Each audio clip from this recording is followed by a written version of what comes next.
সাপ্তাহিক ছুটির দিনে রাজধানীর নিত্যপণ্যের বাজার পরিস্থিতি কি তা জানাতে মহাখালীর কাঁচা বাজার থেকে যুক্ত হচ্ছেন সহকর্মী রিফাত তাসনুভা। তাসনুভা, আজ ছুটির দিনে বাজার পরিস্থিতি কেমন দেখছেন? কোন কোন পণ্যের দাম কমেছে কিংবা বেড়েছে জানাবেন আমাদের। শ্রাবন্তী, ঠিক যেমনটি বলছিলেন, একেবারেই কিন্তু সকাল, বৃষ্টির দিনের সকাল, আর আমি চলে এসেছি রাজধানীর মহাখালী কাঁচা বাজারে। এবং মহাখালী কাঁচা বাজারের দৃশ্য যদি আপনাকে একটু দেখাই, আপনি জানেন যে সকাল সকাল বা ভোর না হতেই কিন্তু কারওয়ান বাজার থেকে বা পাইকারি যে বাজারগুলো রয়েছে সেই বাজারগুলো থেকে নিত্য যে পণ্যগুলো রয়েছে সেই পণ্যগুলো নিয়ে সবাই যারা এখানে ব্যবসা করেন তারা চলে আসেন এবং এখানে তারা মজুত এখানে এনে তারা বিক্রির উদ্দেশ্যে নিয়ে আসেন। এখানে একটি কথা আসলে না বললেই নয় যে পাইকারি বাজারগুলোতে আপনি দামের কথা বলছিলেন, সেহেতু বলছি পাইকারি বাজারগুলোতে যে পরিমাণে দাম রাখা হয়, যখন সেটি খুচরা বাজারের দিকে চলে আসে কিংবা রাজধানীর বিভিন্ন ভ্যানে বিক্রির উদ্দেশ্যে সেই পণ্যগুলো চলে যায়, তখন কিন্তু তার দাম বেড়ে 1 থেকে 2 গুণ পর্যন্ত হয়ে যায়। এরকম আমরা কিন্তু দেখেছি। মূলত হাত বদলের কারণেই কিন্তু এই দামটি বাড়ে। তার মধ্যে যেহেতু গত কয়েকদিন ধরে বৃষ্টি হচ্ছে, জলাবদ্ধতা এবং অনেক জায়গায় আমরা দেখতে পেয়েছি বন্যা পরিস্থিতির অবনতি হয়েছে, এমন কারণে আমরা বাজারে সব সময় যে সরবরাহ দেখতে পাই সেই সরবরাহ কিন্তু এবার অতটা আমরা দেখতে পাচ্ছি না, অর্থাৎ পণ্যের কিছুটা ঘাটতি কিন্তু এখানে রয়েছে। ফলে দামটিও কিছুটা চড়া রয়েছে সবজি সহ বেশ কিছু পণ্যের।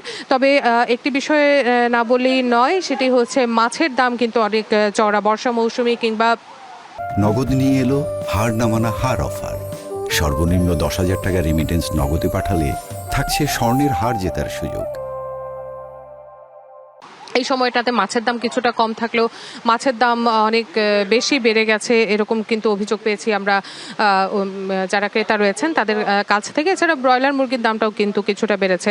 এখানে একটি কথা বলে রাখি, আপনি জানেন যে বাজেট ঘোষণা হয়েছে গত 11ই জুন এবং তখন কিন্তু প্রস্তাবিত বাজেটে নিত্য 60টি পণ্যের কর শুল্ক ছাড় বা কর ছাড়, যদি আমরা বলি কর ছাড় দেওয়া হয়েছিল এবং বলা হয়েছিল যে মূল্যস্ফীতির যে চাপটি রয়েছে সেই চাপটিকে সামাল দেওয়ার জন্যই এসব পণ্যের ছাড় দেওয়া হয়েছে, যাতে সাধারণ মানুষ, বিশেষ করে নিম্ন আয়ের যে মানুষগুলো রয়েছে তারা যেন সেই সুবিধাটা পায়।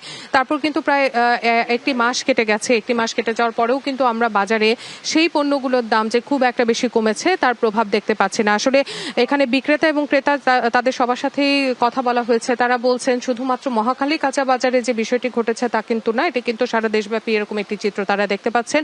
এবং এটার জন্য এটার কারণ হিসেবে যদি তারা দেখছেন সরকারের পর্যাপ্ত নজরদারি, হয়তো বাজার তদারকিটা নাই, সেজন্যই এই জিনিসগুলোর জন্য যে দামের যে প্রভাবটা, কর ছাড়ের যে প্রভাবটা, সেটি এখনো পুরোপুরিভাবে বাজারে পড়েনি। তাই সরকারি নজরদারি বাড়ানোর প্রস্তাব কিন্তু এখানে সবসময় আমরা দেখে এসেছি।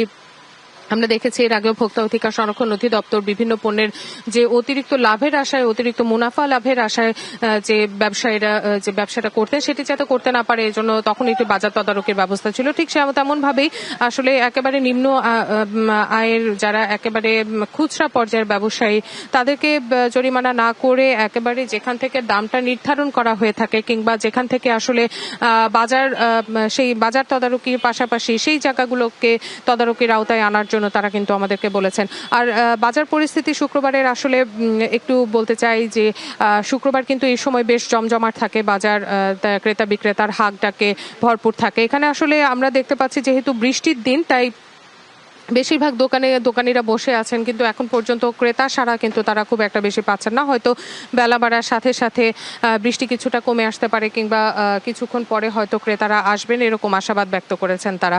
তো সবকিছু মিলিয়ে আমরা যদি বলতে চাই যে রাজধানীর এই বাজারটিতে আমরা দেখলাম নিত্য যে পণ্যগুলো রয়েছে সেই পণ্যগুলোর মধ্যে 2-1টি জিনিসের দাম কিন্তু কিছুটা বাড়তি রয়েছে, যা সরাসরি প্রভাব পড়ছে ভোক্তার উপরে। তো এই কিন্তু ছিল আমার কাছে রাজধানীর কাঁচা বাজার থেকে সবশেষ পরিস্থিতি। তাসনুভা, আপনাকে ধন্যবাদ।